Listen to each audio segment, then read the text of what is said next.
Sira ka ba? Hindi tayo mamamatay tao, no? Sa kasabi nga nila, be kind to animals. Isipin mo na lang, animal siya. Baliw! Anong mamamatay tao? Hindi natin siya ipapapatay o papatayin, no? Hindi niya deserve ang mamatay ng madali. Ano palang sinasabi mo? Ang ibig kong sabihin, ipakulam natin. Di ba sinabi ko naman sa'yo noon na nanggaling ako sa pamilya ng mga mangkukulam? Hindi ko man namana yun, alam kong namana naman ni Kuya Noli ang kakayahan ng lolo ko. Usong-uso sa ngayon ang mga beauty products na ibinebenta sa mga online platform. Kabilang na doon ang maliliit at malalaking kumpanya. Pero kahit gaano pa kaepektibo at kasikat ang isang produkto, ay hindi pa rin nawawala ang mga troll na naninira sa mga ito. Kagaya na lang ng produktong ibinebenta ni Misha. Ngunit kung ang iba ay bayaran, meron din namang mga namemerso na lang. Kagaya na lang ng ampon na kapatid ng dalaga na si Sheng na laging pinapaboran ng kanyang ama. Ngunit ipinagkikibit-balikat lang yon ni Misha na kabaligtaran naman ng kanyang matalik na kaibigan. Pero paano kung sumobra na ang ampon? Paano kung hindi ito huminto hanggat hindi siya bumabagsak? Ano nga ba ang dahilan ni Sheng kung bakit niya ginagawa yon kay Misha? Halina at sabay-sabay nating pakinggan ang istorya ng buhay ni Misha na pilit na sinisira ng paboritong ampon. Ay! Ang bongga-bongga! Ang dami ng viewers and buyers natin today. Ako talaga ang lucky charm mo, BFF. Hindi lang yun. May isa pa tayong big client na nagpapapersonalize ng kanyang Royal Palace set. Truly, Lay! Imagine, ngayon mo palang inilabas ang bago mong pakulo, pumatok ka agad. Tapos, may special order pa! I'm so excited! Ikaw talaga. Pero magiging mas busy na tayo. Ayos lang ba sa'yo? Ay, of course! Siyempre, kapag sikat na ang ating Miri Beauty Products, mas makakapanlalaki na ako! Ikaw talaga. Sige na, dito ka na muna at babalutin ko na ang mga order natin. Bukas na ang pick up nito eh. Okay. Bibili na muna ako ng kape natin para may hinihigop tayo habang nagbabalot. Okay, less sugar sa akin at saka iced coffee. Hindi hot coffee. Yes, Mom! Babu! Natatawang pinagmasdan ni Misha ang kanyang matalik na kaibigang pakendeng-kendeng pa kung lumakad palabas ng kanilang store. Nang mawala na ito sa kanyang paningin, ay sakalang siya nagsimulang magbalot ng mga order na naiayos naman na ni Nori habang naka-live sila. Kailangan na lang niyang balutin yon sa bubble wrap at ilagay sa pouch. Sa loob ng mahigit 15 minuto ay marami nang natapos si Misha. Doon lang dumating ang kanyang matalik na kaibigan na may bitbit na 2 kapeng malamig na may whipped cream pa sa ibabaw. Oh, kamahalan! Ito na po ang kape nyo! Salamat, Beshi. Magkape ka na muna. Ako na ang bahala sa iba. Alam ko namang gagawa ka pa ng inventory. Kaya ako na ang bahala dito. Sure ka, Beshi? Naman! Ako pa ba? Ako yata si Darna. Darna? Akala ko Barney.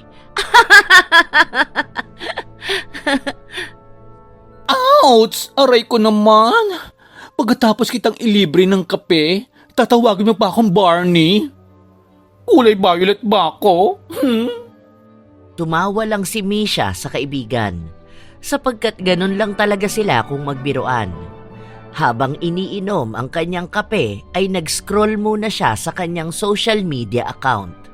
Hindi niya sinasadyang mapadaan siya sa live ng kanyang kapatid na ampon. Nagfe-flex ito ng mga branded na bag at sapatos na binili ng kanyang ama.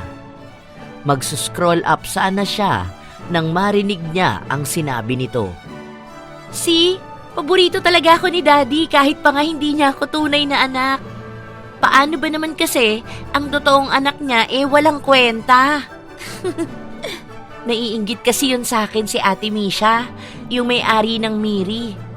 Grabe yung babae na yun. Kahit siya nang may kasalanan, ako pa ang sumusuyo. Tapos ako pa ang pinapalabas na masama. Napabuga na lang ng hangin si Misha sa naririnig sa kapatid na ampon. Plano na sana niyang hindi pansinin yon, pero nag-react si Nori. Nakataas pa ang kilay nito na lumapit sa kanya at saka nakinuon. Alam mo, Beshi, kung hindi mo lang ako pinigilan, baka matagal lang napisti sa akin yan. Ikaw talaga? Bakit ba ang bigat ng loob mo kay Sheng? Seryoso ka ba? Hindi mo alam? Kampon kaya ng kadiliman ng babaeng yun. Bata pa lang tayo, napakahaba na ng sungay at buntot nun. Isa pa, nagre-reflect sa mukha niya ang ugali niya. Kung hindi pa dahil sa pera ng tatay mo, hindi naman makakapagparitoke at makakapagtapal ng 10 kilo ng makeup yon. Grabe ka talaga. Mas pangit ang mukha ni Sheng. Ay nako, ituloy mo na nga yung pagbabalot ng mga parcel at gagawin ko na ang inventory. Hindi tayo pwedeng maubusan ng stocks. Umirap lang si Nori bago siya bumalik sa kanyang ginagawa kanina.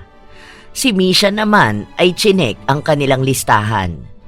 Inisa-isa niya yon habang isinusulat sa kanyang notepad ang mga produktong naubos na. Nang matapos na siya roon ay chinek niya rin ang mga shelf nila para masiguradong tama ang nasa kanilang data.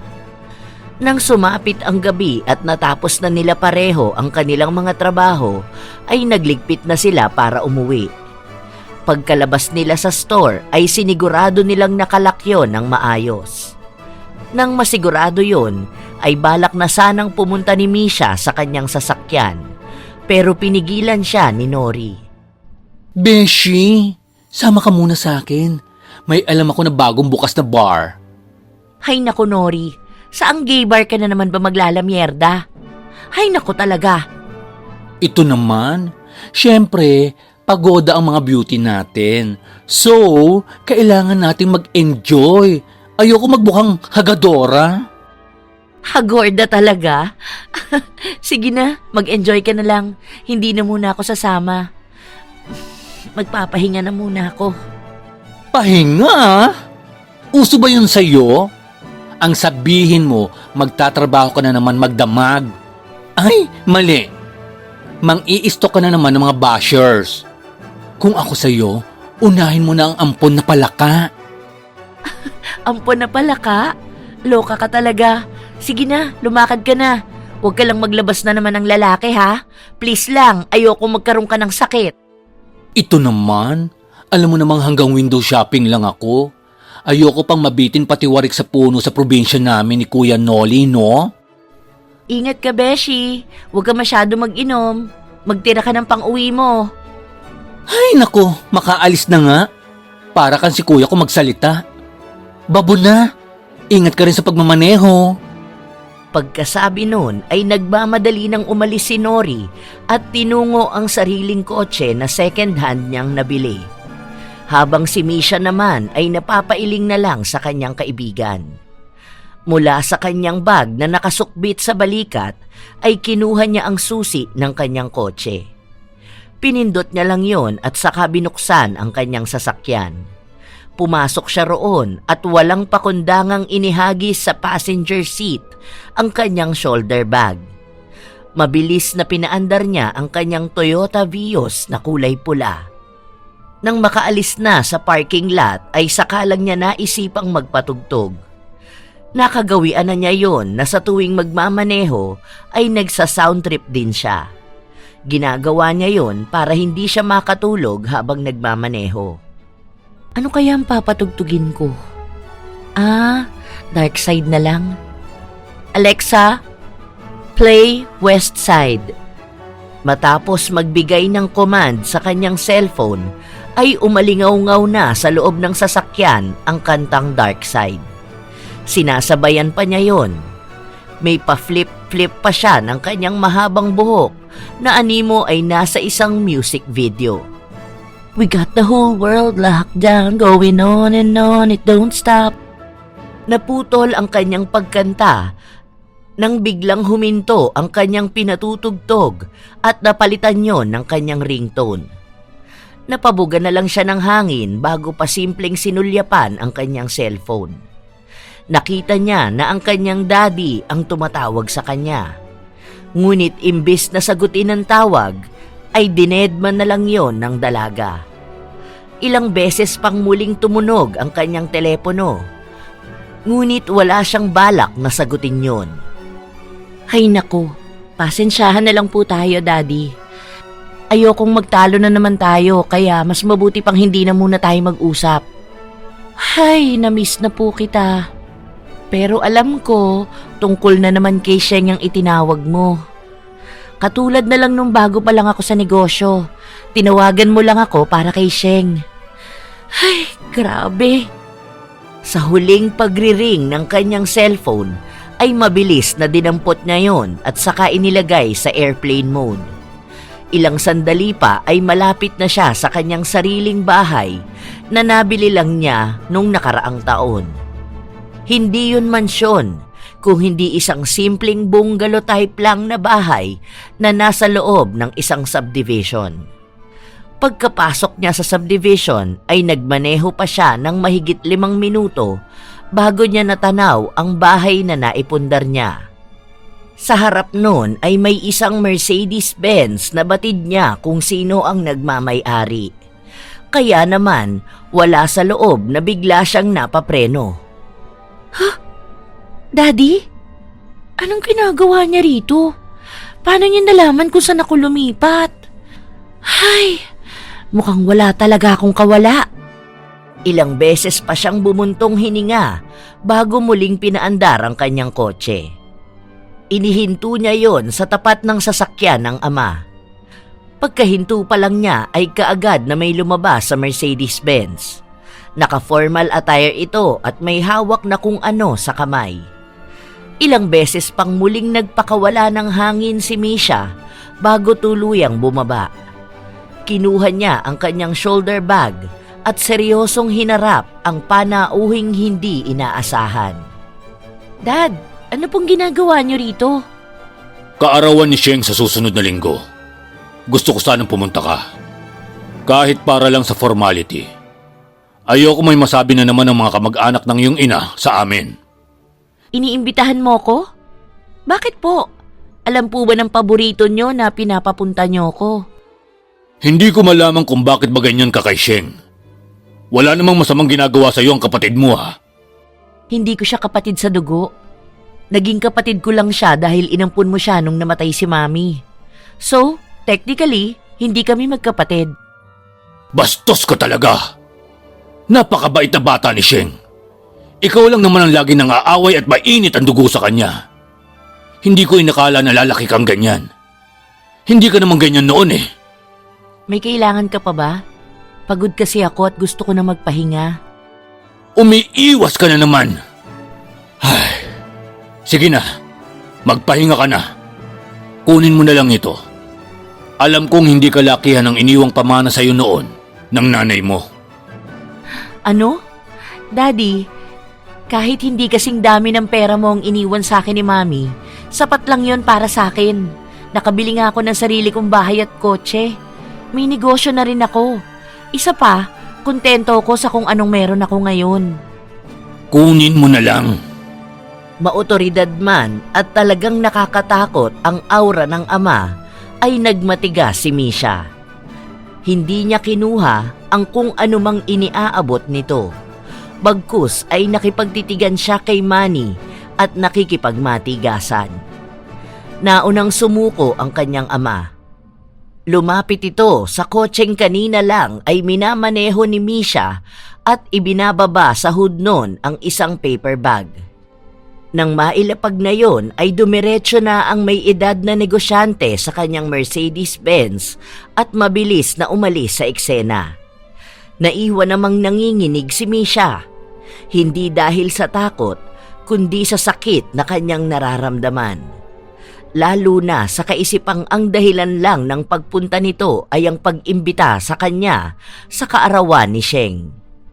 Nang sa ganon ay matigil na ang pamilya ng kanyang ina sa pagkastigo sa ama sa pagpili sa ampon nito kaysa sa kanya. Ay, kailangan kong tanggapin na si Sheng ang mahal ng aking ama. Hindi ko na alam kung ano pang mararamdaman ko. Napapailing na nilapitan at dinampot niya ang paper bag na iniwan ng ama. Hindi na niya tiningnan kung ano ang laman nun. Dumiretso na siya sa pinto ng kanyang bahay at saka binuksan ito. Pagkapasok pa lang niya ay inihagis niya sa kanyang sofa ang paper bag. Dahil sa hindi siya nakatingin ng gawing yun, ay sumala ang paper bag sa sofa. Dahilan para bumaliktad yon at matapon ang mga laman. Napahinto si Misha nang marinig na parang may kumalansing sa sahig na kasama sa laman ng paper bag. Kaya naman nilapitan niya ang mga nahulog at nakita roon ang isang bungkos ng susi. Napapaisip na dinampot niya ang ibang kasama nito na nasa sahig.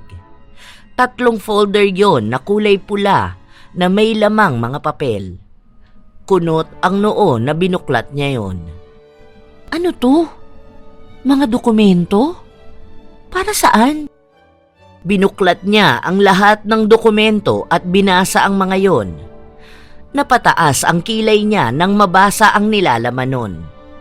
Ang 2 sa 3 folder ay naglalaman ng titulo ng isang bahay at lupa na nakapangalan kay Sheng. Habang ang isa naman ay naglalaman ng titulo ng luma nilang bukirin na nakapangalan sa kanya. May note pa nga na nakadikit sa folder na yon. Hindi mawari ni Misha kung ano ba ang mararamdaman niya nang mabasa pa ang nasa note. Matutuwa na ba ako dahil binigyan niya ako ng isang malaking bukirin na pag-aari naman talaga ni Mami? At talagang may note pa. Ay, hindi ko na alam kung ano pang mararamdaman ko sa mga pagganito ni Daddy. Hindi pa ba sila masaya na lumayo na lang ako? Walang ganang ibinaba niya ang mga hawak at saka dumiretso sa kanyang kwarto. Kumuha lang siya ng pamalit na damit at tinungo ang banyo. Pagkapasok pa lang ay naghubad na siya ng kanyang mga damit at itinapat ang kanyang sarili sa ilalim ng shower.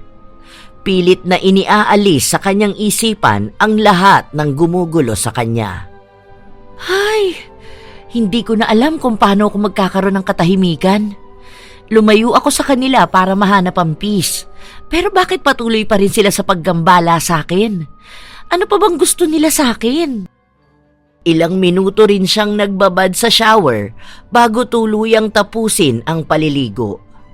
Pagkatapos niyang maligo ay inabala na lang niya ang kanyang sarili sa paggawa ng letter of order sa chemist na gumagawa ng kanyang mga produkto. Nasa kalagitnaan siya ng paggawa nun nang makatanggap siya ng tawag mula kay Nori. Kunot ang noong sinagot niya yon. Beshi, napatawag ka. Makikitulog muna ako dyan sa'yo. Bakit? May nangyari ba? Ay nako, pagdating ko na lang dyan. I'm on my way. Okay, sige. Ingat ka sa... Hello? Nori? Hindi natapos ni Misha ang kanyang sasabihin dahil binabaan na pala siya ng kanyang kausap. Napapabuntong hininga na lang ang dalaga sa ginawa ng matalik na kaibigan. Nang maibaba ang kanyang cellphone, ay kaagad siyang nag-order ng kanilang makakain. Tutalay hindi pa naman siya naghahapunan. Umorder lang siya ng pizza at pasta sa pinakamalapit na pizza parlor sa subdivision niya. Ilang minuto pa ang lumipas, dumating na ang kanyang order. Inayos niya yon sa kanyang 4-seater table sa komedor. Ilang sandali pa ay nakarinig na siya ng sunod-sunod na busina mula sa labas. Sumilip muna siya sa bintana bago binuksan ang pinto at sumigaw sa lalaking kabababa lang ng sasakyan nito. Bukas yan! Hindi ko pa naman inilalak yan! May pabusi-busi na pang nalalaman to? Hoy, narinig ko yun ha? Grabe ka talaga sa beauty ko. May food na tayo? Yan ba ang dahilan kung bakit dito ka matutulog? Of course not! Bumili rin ako ng isang bucket ng chicken sa KFC. At may sasabihin ako sa'yo. Napaka-importante ng ichichika ko sa'yo. Tara na sa dining at ichika mo na lang yan habang kumakain tayo. Magkasunod na pumasok ang dalawa at nagtungo sa komedor. Doon ay pinagsaluhan nila ang dalang manok ni Nori at ang mga inorder ni Misha. Habang kumakain ay panay rin ang kwento ni Nori sa nangyari sa ilang minutong magkahiwalay sila. Pero hindi pa ron natatapos ang lahat. At yung demonyita mong kapatid na ampon, naku, ang sarap ilagay sa drum at ihulog sa dagat. Lunukin mo nga muna yung kinakain mo.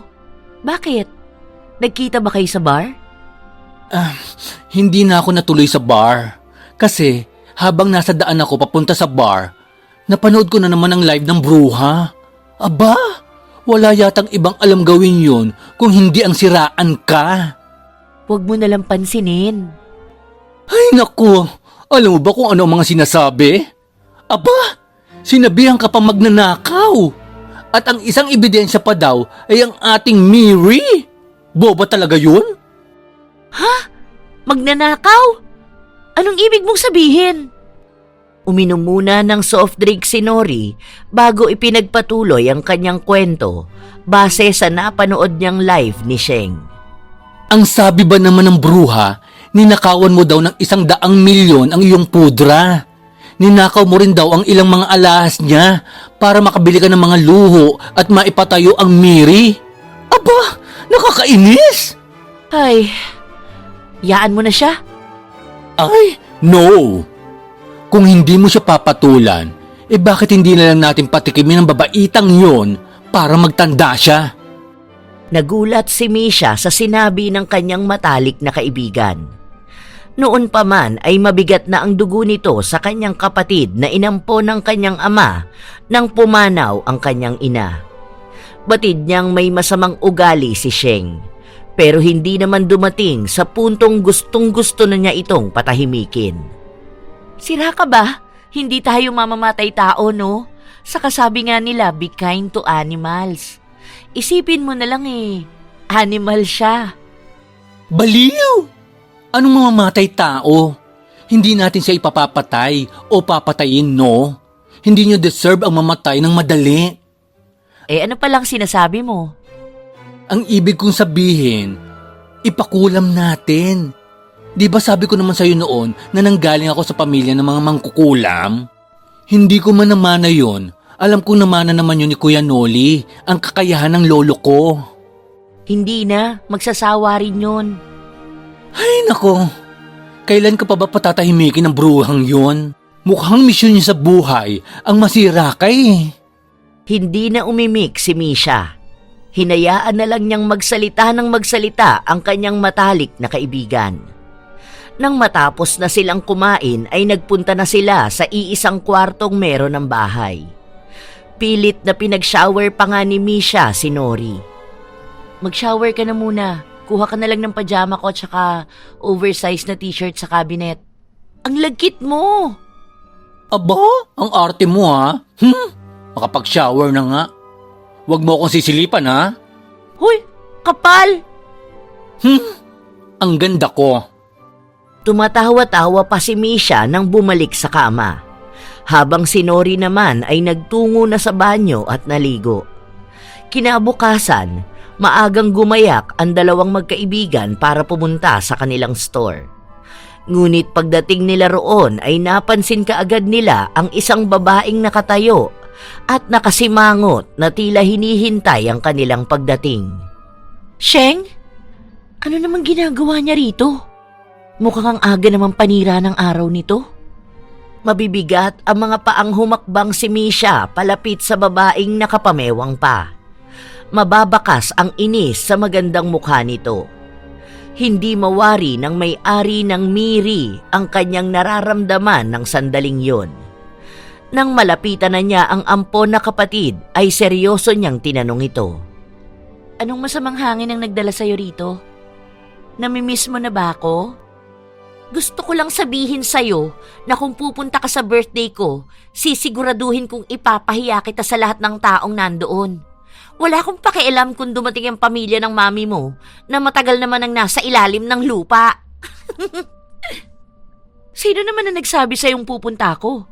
Isa pa wala kang karapatang magsalita ng kahit ano tungkol sa mami ko. Baka nakakalimutan mong ang karamihan sa ginagamit mo sa bahay na tinitiran mo ngayon ay ilan sa mga gamit na ang mami ko rin ang bumili at namili. Wala akong pakialam. Hindi naman niya madadala sa hukay ang mga yon. Sa tingin mo ba hindi ko malalaman na nag-usap kayo ni Daddy? Alam ko na inimbitahan ka niya dahil sa pangungulit ng mga kamag-anak mo.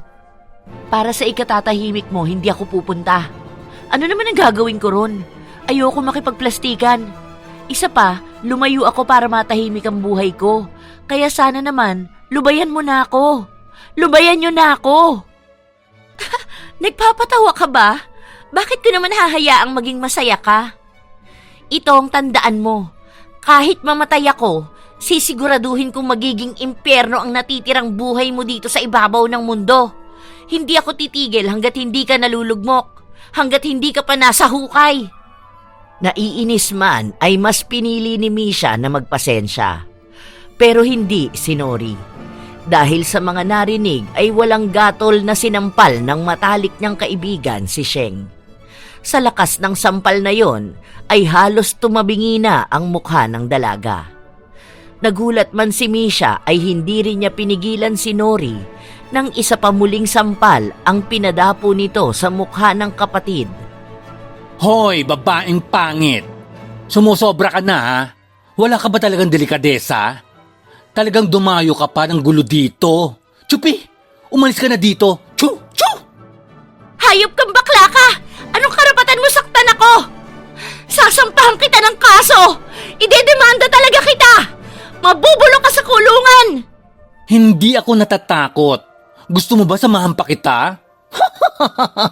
Wala akong pakialam kung ano ang isasampa mong kaso sa akin. Lukarit na to. Manggugulo-gulo tapos iiyak-iyak kapag pinatulan.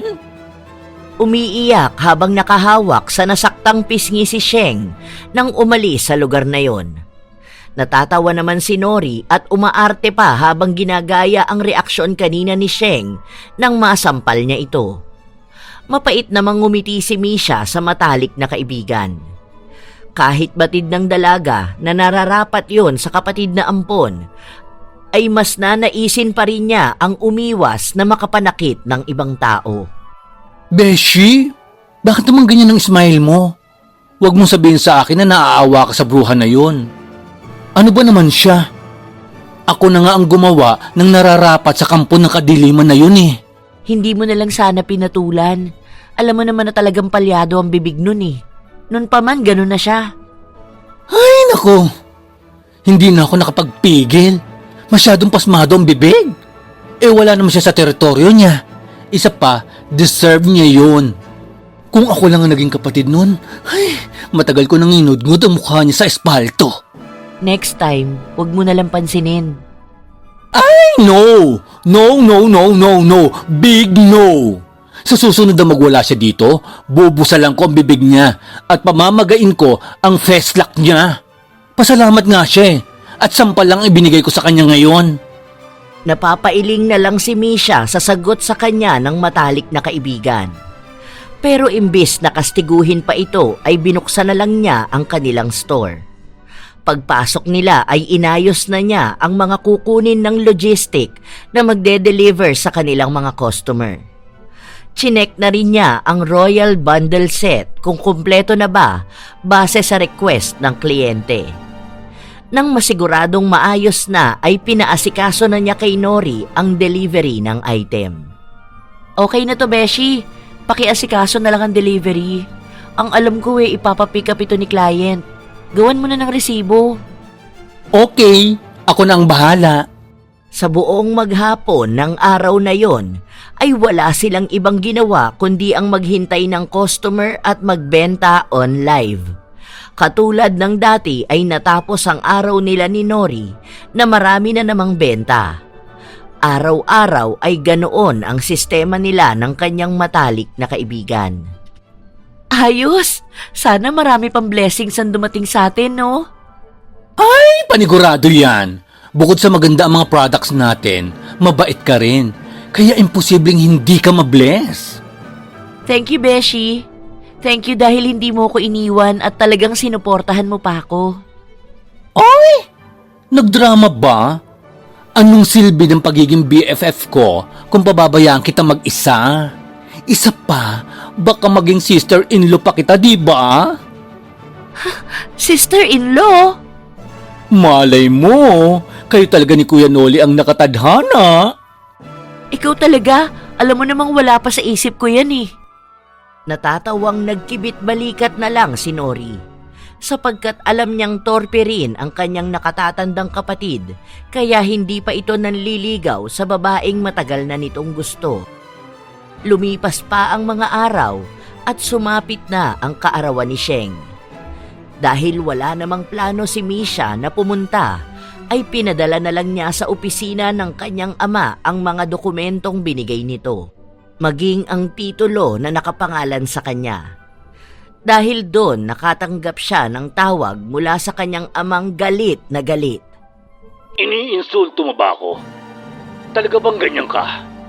Hindi kita ganyan pinalaki. Bakit ba kasi hindi mo nalang gayahin si Sheng na marunong sumunod sa magulang? Kahit kailan talaga, soil ka. Hindi ka na nga pupunta, ibinalik mo pa ang mga dokumentong ibinigay ko sa'yo. Wala ka talagang kwenta. Wala kang silbi. Ano na lang ang sasabihin ng mga tito at tita mo? Tapos na po ba kayo? Kung wala na po kayong sasabihin, ibababa ko na. Kailangan ko pa po kasing asikasuhin ang negosyo namin ni Nori. Bye. Ang bastos talaga ng bibig mo. Ito ang tandaan mo. Anak lang kita. Anak mo lang ako sa dugo at papel. Pero kahit kailan, hindi ka naging ama sa akin. Hindi po ba si Sheng lang ang magaling sa paningin nyo? E di tigilan na ninyo ang panggugulo sa akin. Matagal ko nang pinutol ang pagiging anak ko sa'yo. Simula nang umalis ako sa mansyon, isa na lang akong Misha Ferrer at hindi na Misha Ferrer Morales. Aba, talagang maldita ka. Hindi na pinatapos pa ni Misha ang iba pang sasabihin ng kanyang ama dahil batid niya na pagmumurahin lang siya ni Manny. Kilala niya ang kanyang ama. Sa buong buhay niya ay lagi itong nagmumura kapag kinokontra. At madalas ay siya ang nakakatanggap ng masasakit na salita at mura mula rito. Tanging si Sheng lang ang mabait at mabuting anak sa paningin nito. Umiiyak na ibinagsak na lang niya ang kanyang sarili sa gitna ng kama. Doon ay ibinuhos niya ang lahat ng sama ng loob sa ama. Ano bang nangyari sa'yo, Daddy? Hindi ka naman ganyan nung buhay pa si Mami. Bakit ganito na ang trato mo sa akin? Magdamag na umiiyak si Misha. Hindi na niya namalayang nakatulog na pala siya na masama ang loob sa ama. Kinabukasan ay parang walang nangyari. Bumangon siya at ginawa ang kanyang daily routine. Nagpunta siya sa store na may suot na sunglasses dahil sa pamamaga ng kanyang mga mata. Inabutan na niya roon si Nori na mukhang nababahala. Kunot ang kanyang noo na tinanong ito. Oh, bakit ganyan ang mukha mo? May problema ba? Malaki ang problema natin. Tumawag kanina ang chemist ng Miri. Hindi na daw sila gagawa ng kahit anong products natin. Ano? Bakit daw? Kasi... Ano nga? Sabihin mo na. Alam mong ayoko ng pinag-iisip pa ako. May iba na daw silang nakuha na kontrata. At masigit daw na mas marami silang benefits sa taong iyon. Parang kandilang nauupos na umupo si Misha sa kanyang upuan kung saan ay nagsisilbing working area niya. Ilang beses siyang nagpakawala ng malalalim na buntong hininga. Batid niya na may kinalaman ng kanyang ama at kapatid na ampon sa nangyayari ngayon sa kanya. Hayaan mo na. Hahanap na lang ako ng iba. Susubukan ko rin maghanap. Kung inakala ni Misha na hanggang doon lang ang gagawing aksyon ng kanyang ama at ampon na kapatid ay nagkakamali siya. Dahil simula ng araw na yon ay maraming issue pa ang lumabas tungkol sa kanilang produkto sa negatibong paraan. Karamihan pa ng mga nagkakalat ng masamang komento sa Miri ay panay mga kilalang vloggers na may milyon-milyong followers. Dahil doon ay unti-unting humina ang kanilang benta. Dumating pa sa punto na kahit isa ay hindi sila makabenta sa loob ng 1 linggo. Kaya naman nag-isip sila ng ibang paraan para maisalba ang kanilang negosyong paunti-unti nang nalulugi.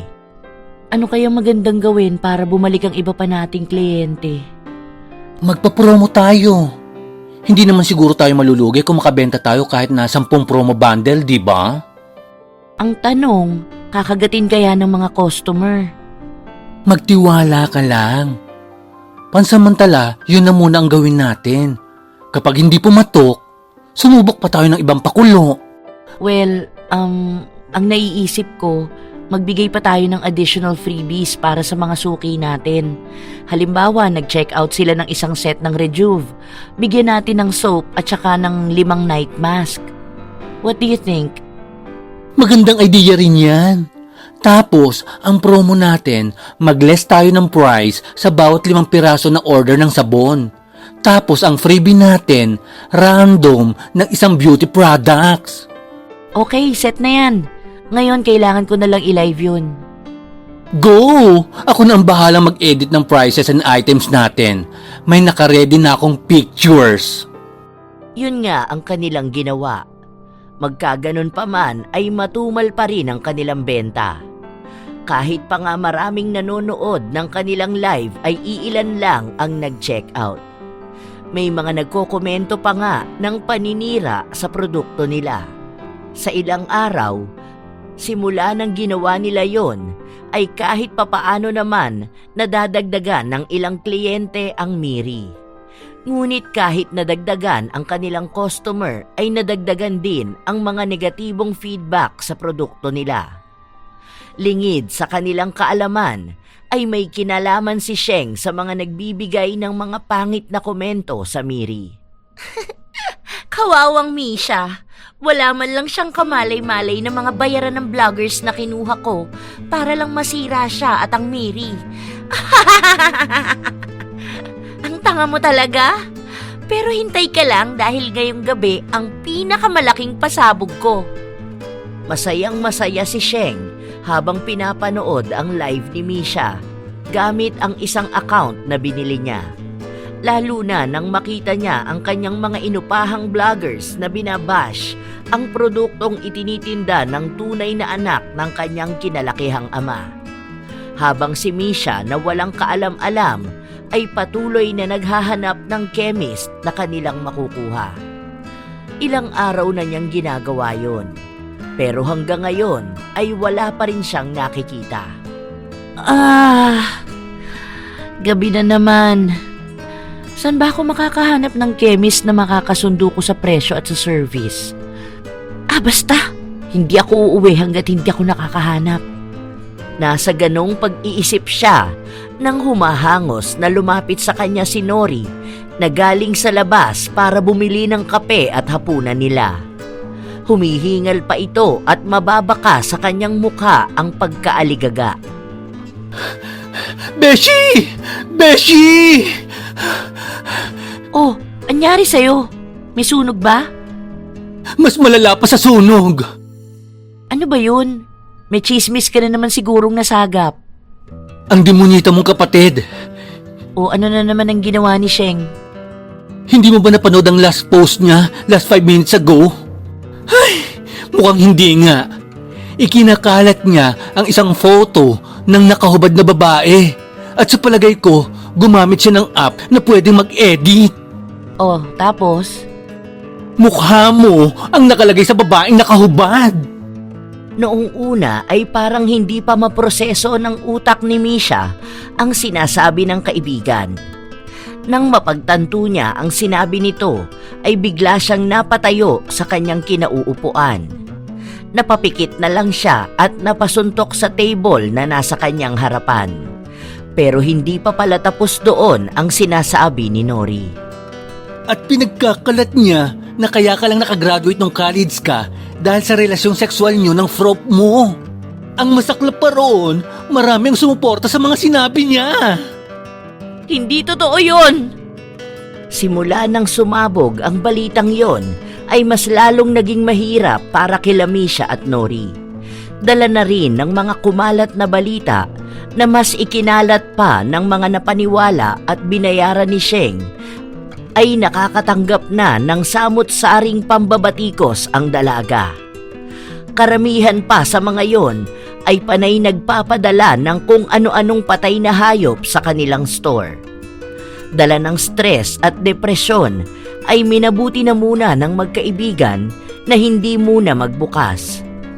Pero magkaganon pa man ay hindi pa rin huminto ang pagdating ng mga problema ni Misha.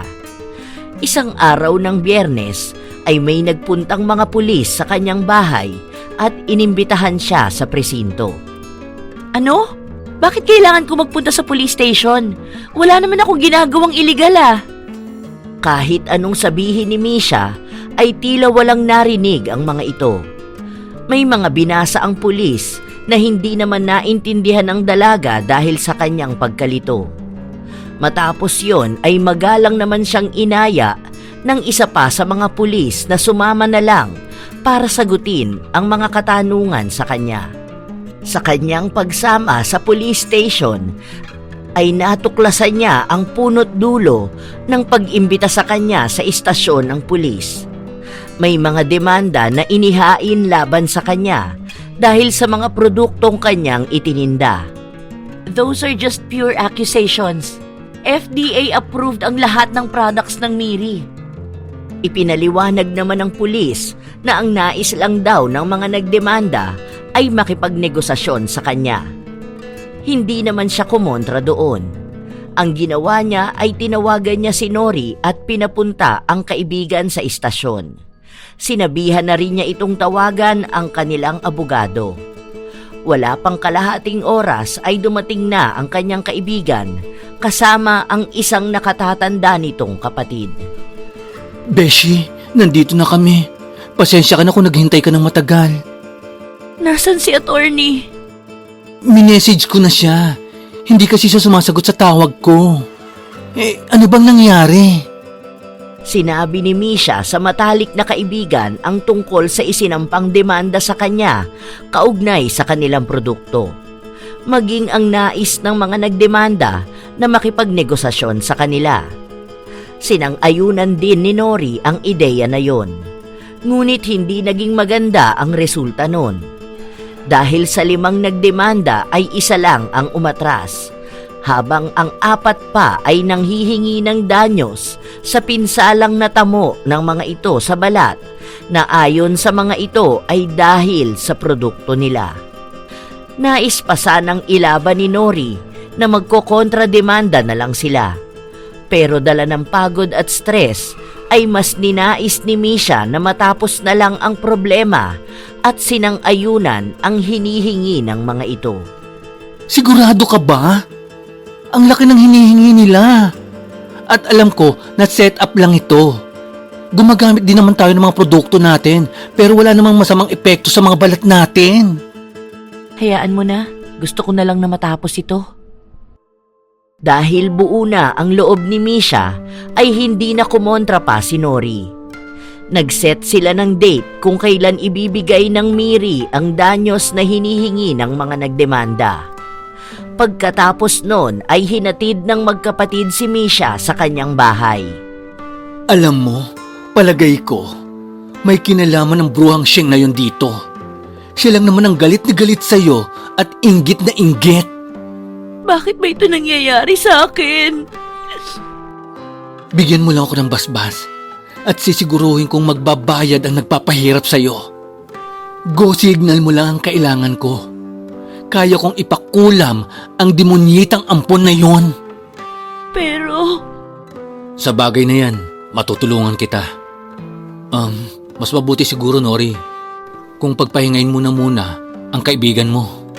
Tumangulang si Nori at inalalayan ang kanyang matalik na kaibigan papasok sa loob ng kanyang kwarto.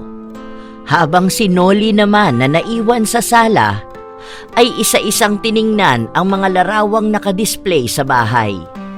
Nanggaling man sa probinsya ang binata ay hindi naman siya nahuhuli sa mga balita tungkol kay Misha. Hindi dahil sa kaibigan at kasosyo ito ng nakababatang kapatid, kundi dahil may lihim siyang gusto sa mabait na dalaga. Sa paglipas ng araw, ay mas lalong tumamlay si Misha. Kahit pa nga nabayaran na nila ang danyos ay patuloy pa rin ang kanyang kapatid na ampon sa pagyurak sa kanyang pangalan. Kailan ba ito matatapos? Napapagod na ako. Nanghihina. Mabuti na lang at laging nandito ang matalik kong kaibigan at ang kanyang kuya. Kung hindi siguro, baka natuluyan na akong nabaliw. Beshi! May good news ako sa'yo! Siguraduhin mong good yan ah. Malapit na ako mabingi sa mga bad news eh. Sure na good news ito. May nahanap akong chemist at willing sa magsimula kaagad. Hindi lang yun. Handa rin siyang mag-advertise ng mga produkto natin. Nagsuggest din siya na gumawa rin tayo ng mga sample size ng mga produkto at ipasubok yun sa mga kakilala niya at kakilala natin. Tapos, magbibigay sila ng mga feedback about it. Talaga? Oh my gosh! Mukhang ayaw talaga ng Diyos na malungkot ako. Salamat, Beshi! Nagyakapan ang dalawa dahil sa sayang kanilang nararamdaman. Lumipas pa ang mga linggo at muling nakatayo ang negosyo ng magkaibigan. Muli ay nakilala ito sa market at para mang-asar ay sadyang nagpadala ang magkaibigan sa ampon na kapatid ng dalaga ng mga sample products ng bagong Miri. Dahil sa muling pagbangon ni Misha ay mas lalong nainis si Sheng sa tagumpay na tinatamasa nito. Batid niyang magaganda naman talaga ang produkto nito at mataas ang kalidad. Dahil noon pa man ay ito na ang kanyang gamit na pangpaganda. Napawi lang ang kanyang inis nang may dumating na regalo para sa kanya. Well, kahit alam kong nang aasar ka lang, Ate Misha, masaya ako at natutuwa talaga ako sa regalong to. Masubukan na nga. Uy, may bago pala sila. Aba, may kasama pang letter. Hindi naman maintindihan. Ay, hayaan mo na nga. Excited na ako masubukan ng mga to. Lingid sa kaalaman ni Misha at Sheng ay may isinama pala si Nori sa regalong yon na maaaring magdulot sa ampon na makaranas ng sakit at paghihirap. Sa loob lang ng 3 araw ay bigla na lang nawala sa social media si Sheng. Nagkukulong na rin ito sa kanyang silid na labis na nagpaalala kay Manny. Sheng, ano bang nangyayari sa'yo? Isang buong araw ka nang hindi lumalabas ang kwarto mo ha? Go away! Anak, tungkol na naman ba ito sa Ate Misha mo? Hindi ba sinabi ko naman sa'yo, hayaan mo na siya. Huwag ka nang lumapit sa kanya. Hindi sumagot si Sheng. Bagkus ay pinagbuksan nito ng pinto ang ama-amahan. Labis ang gulat ni Manny nang makita ang itsura ng dalaga. Namamaga ang labi nito. Ang mga mata ay parang luluwa na. Puno rin ng pantal ang leeg, braso at hita nito. Nag-aalalang nilapitan niya ito. Doon ay naamoy niya ang kakaibang amoy na nanggagaling sa bibig ng ampon. Wala sa loob na napatakip siya ng ilong.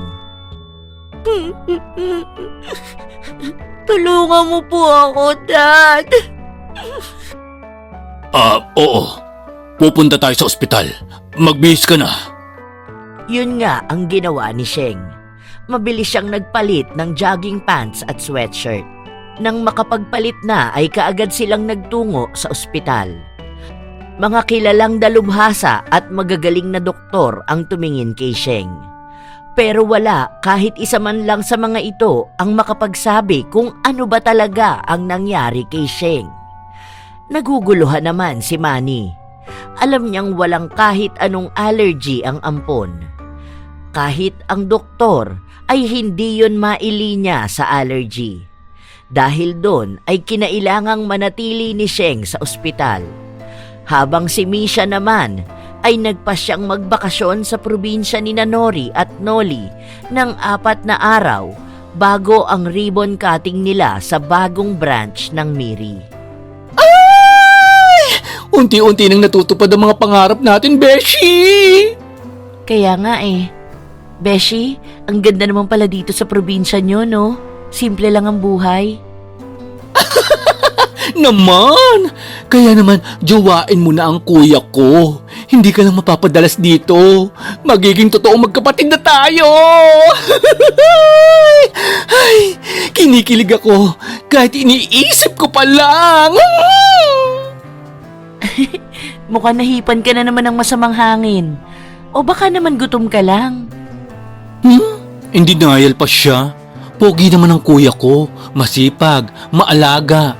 Wala ka nang hahanapin pa. All in one kaya yon. Hay naku, halika na nga sa loob. Baka hinihintay na tayo sa inyo. Di ba ang text mo kanina sa kuya mo malapit na tayo?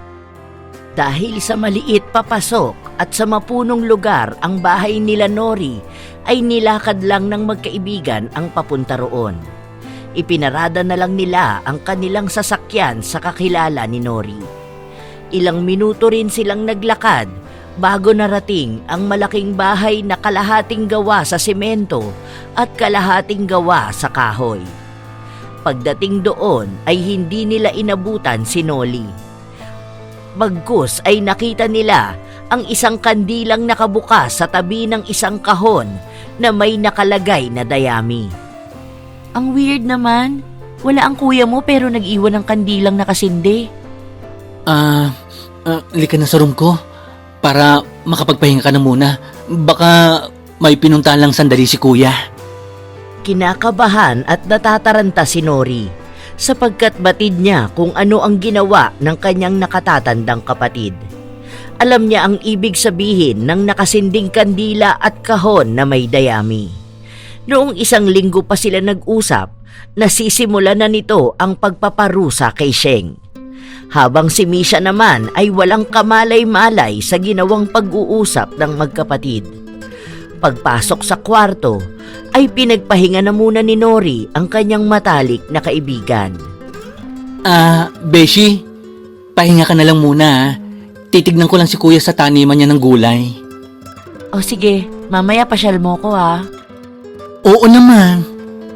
Nahiga si Misha sa may kalakihang kama na may manipis na kutsyon. Magkaganon pa man ay iba ang kanyang sayang nararamdaman. Ganitong buhay ang pinangarap noon ng dalaga. Tahimik at payapa. Simple pero masaya. Hindi niya namalayan na nakaidlip siya. Habang sa labas naman ng silid ay dumating si Noli na may dalang mga gulay. Nilapitan ito ng kapatid na bunso. Kuya, nalimutan mo bang dadating kami? Hindi. Bakit? Ano bang pinag-aalala mo? Baka malaman ni Misha ang ginawa natin.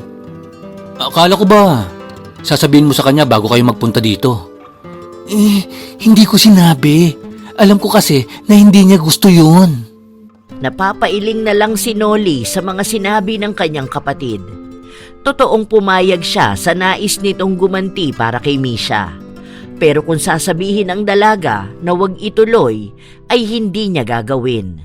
Kahit pa nga nakakaramdam din siya ng inis sa ampon na kapatid nito. Samantala, sa ospital ay panay ang reklamo ni Sheng. Hindi lang sa walang maibigay na solusyon ang mga doktor, kundi sa sobrang pangangati na rin ng mga pantal sa kanyang katawan. Dad, hanggang ngayon po ba wala pa rin nahahanap na solusyon ng mga doktor? Akala ko po ba magagaling sila? Bakit hindi niyo po gamitin ang pera niyo? Sinusubukan nilang hanapan ng panglunas kung anong sakit na mayroon ka. Ginagawa ko ang lahat para lang gumaling ka. Kaya sana naman, matuto kang maghintay. Kasalanan to lahat ni Misha. Alam kong siyang may kagagawa nito sa akin. Ano naman ang kinalaman niya dito? Nung isang araw pinadala niya ako ng mga sample products ng Miri. Yun lang naman ang ginamit ko bago ako magkaganito. Isa pa po siya lang naman ang naiinggit sa akin. Siya lang ang galit sa akin. Dahil doon ay nagmamadaling tinawagan ni Manny ang kanyang tunay na anak. Nakailang subok siyang kumonekta rito. Pero katulad ng dati ay hindi ito sumasagot ng tawag. Kaya naman pinadala niya ito ng mensahe. Ngunit ilang oras pa ang lumipas ay hindi pa rin ito sumasagot. Sinubukan niya muli itong tawagan. At sa pagkakataong yon ay sumagot ang dalaga. Hello? Misha, nasaan ka ngayon? Sir Manny, bakit po? Sir, talagang hindi mo na ako kinikilalang ama mo? I don't want to be rude, pero bakit ba kayo napatawag? Pumunta ka ngayon dito sa Makati Hospital at tignan mo ang ginawa mo kay Sheng. Napakasama mo talaga. Ano na naman ang ginawa ko? Pasensya na pero hindi ako makakapunta. Nasa probinsya ako ngayon nila Nori. Hindi na hinintay ni Misha ang iba pang sasabihin ng kanyang ama. Pinatay niya ang kanyang telepono at tumayo. Nang malapit na siya sa pintuan ay narinig niya ang boses ni Nori na kausap ang nakatatandang kapatid nito. Labis ang gulat niya nang marinig ang pinag-uusapan ng dalawa. Hindi pa ako kontento sa ginawa natin kay Sheng, Kuya Noli. Gusto ko sana na dagdagan mo pa ang intensity ng kanyang pangangate. O kaya, lagyan mo siya ng malaking bukol sa noo. Sigurado ka ba? Hindi ba dapat ihinto na natin ito? Sa oras na malaman nito ni Misha na may kinalaman tayo sa nangyari kay Sheng, baka magalit siya sa atin. Para sa kanya naman ang ginagawa ko Kung magalit man siya, karapatan niya yun. Pero hindi ko kayang tiisin na lagi na lang ganun ang ginagawa ni Sheng sa kanya. Sige, pero huli na to. Hindi na nakatiis ang dalaga at lumabas na siya ng kwarto. Kitang-kita sa mukha ng magkapatid na nagulat sila sa biglaang paglitaw ni Misha. Pero mas nagulat ang dalaga nang makita ang larawan ni Sheng na nasa ibabaw ng kahong may dayami. May mga tulo ng itim na kandila sa iba't ibang parte ng larawan. Nagpapalit-palit ang tingin ni Misha sa magkapatid at sa larawan ng kapatid na ampon. Habang si Nori naman ang unang nakahuma at lumapit sa matalik na kaibigan. Beshi, magpapaliwanag ako. Totoo ba to? Tama ba ang nakikita ko? Nabanggit ko naman noon sa'yo, di ba? Na galing kami sa lahi ng mga mangkukulam. Akala ko nagbibiro ka lang. Isa pa, sino mag-aakala na totoo pala ang kulam? May paraan pa ba para mabawi ito? Hindi ako sigurado. Matagal na akong may alam sa pangungulam. Pero ngayon ko lang rin ito sinubukan. Napapikit na lang si Misha sa kanyang narinig. Ngayon ay naiintindihan na niya kung bakit biglang tumawag ang kanyang ama at pinapupunta siya sa ospital. Matapos yon ay nagsusumamong tiningnan niya ang magkapatid. Pwede pa ba nating gawa ng paraan? Susubukan ko. Pero hindi ako mangangako. Magtatanong rin ako sa kakilala kong albularyo. Beshi, sorry. Hindi ko na talaga kinaya ang mga ginagawa sa'yo ni Sheng Naiintindihan ko. Pero sana, sa susunod hindi mo na ulitin to. Uuwi muna ako ng Maynila. Kailangan kong makaharap sila daddy. Sasamahan kita. Hindi na. Tulungan mo na lang muna si Noli na maghanap ng solusyon para mabawi ito. Bakit ba ang bait mo pa rin kay Sheng kahit na masama siya sa'yo? Hindi ako katulad niya at hindi ko ibababa ang sarili ko para maging magka-level kami. Natatawa ng palihim si Nori sa sinabi ni Misha. Batid niya, totoong mabuti ang kanyang kaibigan. Pero talagang brutal kung magsalita ito. Nang gabing yon ay bumiyahe pabalik si Misha sa Maynila. 3 oras din ang kanyang biniyahe bago nakarating. Dumiretso siya sa ospital para kausapin sina Sheng at Manny. Kumatok siya ng 3 beses sa silid kung saan ay namamalagi ang ampon na kapatid. "Pasok!" Dahan-dahan ang ginawa niyang pagbukas at pagpasok sa silid. Nagulantang siya nang makita niya ang kalunos-lunos na itsura ni Sheng. Sobrang maga ang labi nito. Halos nakaluwa na rin ang mga mata. Bukod pa roon ay marami itong pantal-pantal at sugat sa braso at leeg. "Anong nangyari sa'yo? Hindi mo ba nakikita? Di ba ikaw ang may kagagawa nito? Masaya ka ba sa nakikita mo?" Hindi. Hindi ako ang may gawa." "At bakit naman ako maniniwala sa'yo?" "Dahil alam ko kung sinong may gawa nito. Kung hindi ka lang sana ganyan magsalita, baka hindi niya to gagawin." "Sabi ko na nga ba eh, magkasabot kayo ng baklang kaibigan mo. Parehas talaga kayo. Inggit na inggit ba kayo sa akin? Kaya niyo ginawa to? Manang-mana ka talaga sa wala mong kwentang ina!" "Sumusobra ka na. Kailan mo kaya matatanggap na hindi lahat ng tao ay natutuwa sa ugali mo? Mapanghusga, mapanira. Alam mo ba na handa akong tulungan ka para mawala ang sakit mo na yan?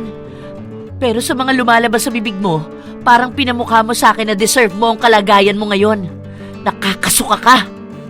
Dala ng inis na nararamdaman ay umalis si Misha sa ospital at umuwi na lang. Pagdating sa bahay ay kaagad niyang tinawagan si Nori. Mabilis namang sumagot ang kanyang matalik na kaibigan. Base sa boses nito ay mukhang masaya ang BFF niya. Beshi! "Anong balita?" Hello, Misha. Sinoli ito. Nakausap ko ng albularyo dito sa amin. Kaibigan siya ng aking ina. May solusyon na tayo. Kailangan ko lang magdeboto uli sa gitna ng kagubatan. Hindi rin biglaan ang pagkawala ng nilagay ko na kulam. Pero paunti-unti, magiging maayos din ang lahat. "Ganun ba? Sige, salamat." Dumaan pa ang mga araw at unti-unting nawawala ang pagkamaga ng bibig at mata ni Sheng. Nakatanggap din siya ng mensahe mula sa matalik na kaibigan ni Misha. Ayon sa mensahe, ay sinabihan siya nito na magpasalamat sa nakakatandang kapatid na dalaga. Dahil kung hindi dahil sa kanya, ay hindi magdadalawang isip si Nori na ituloy ang nasimulan na.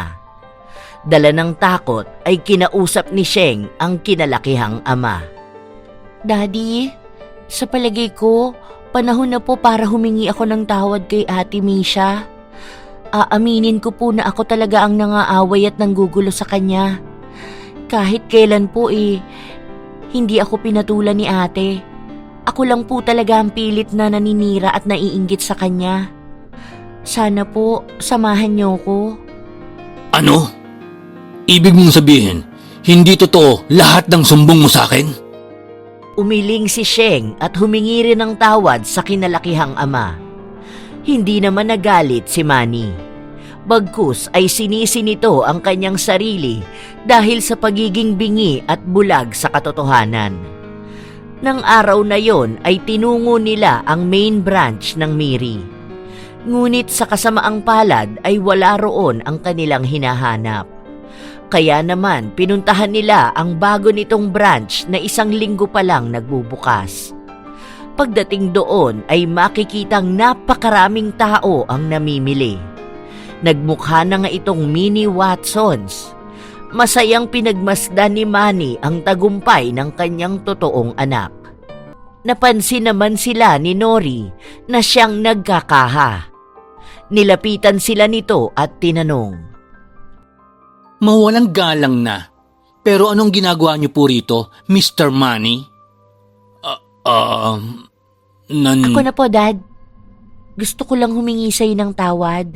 Gusto rin sana naming makausap si Ate Misha." Ate? Tinawag mo siyang ate? Manggugulo ka na naman ba? Hindi. Gusto ko lang sanang... Nori, tapos ka na ba? Tara na sa main? Ate Misha? Anak. Nagulat man ay pilit pa ring ngumiti si Misha. Tinanong niya kung ano ang kailangan ng dalawa. Ngunit mas nabigla siya sa kinilos ng kanyang ama. Bigla na lang siyang niyakap nito habang umiiyak at panay ang hingi ng tawad. Maging si Sheng ay paulit-ulit na nagsosorry. Hindi naman matigas ang kanyang puso, kaya naman pinatawad niya ang mga ito. Ngunit isang hiling din ang kanyang hiningi. Hindi ako pinalaki ng aking ina na magtanim ng galit sa ibang tao. Kaya pinatatawad ko na kayo. Pero sana, palayain niyo na rin ako. Gusto ko lang ng payapa at tahimik na buhay. Simula ng araw na yon, ay nakuha na ni Misha ang katahimikang inaasam. Yung walang kaaway at walang nanggugulo. Naging number 1 endorser na rin nila si Sheng. Kaya naman mas tumaas at mas nakilala ang kanilang brand. Paminsan-minsan ay inaaya rin siya ng mga ito para sa hapunan. At dahil nga matalik niyang kaibigan si Nori, ay lagi itong kasama. Sa buhay, hindi man sa lahat pero karamihan ay naiinggit tayo sa mga bagay na akala nating mas nakakahigit sa atin.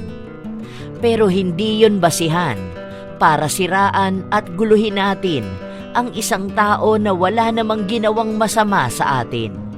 Sa parte naman ng ama, ang pagiging magulang ay hindi nababase sa kung kanino tayo pumapanig. Bilang isang magulang ay mas nararapat na maging pantay tayo ng pagtingin sa ating mga anak, maging sa totoo o sa ampon man natin. Shout out sa ilang mga masusugid na tagapakinig ng mga istorya ni Lola Telang. Mike James Tapak, Vicky Yabut, Lydia Lopez, Trish Salinyo, Miko Win Mark Cabrera, Bing Baribar, Buboy Gulyem, Alma Naong, Lovely Rose Roa, Desiree Reganit, Angelina Ignacio, Ellen Keano, Hazel Fiesta, Marites Nalika, Marie the Lightworker, at Dariel Blan. Ako ang inyong Lola Telang at maraming salamat sa inyong walang sawang pagsuporta at pakikinig. Hanggang sa susunod na istorya, mga apo.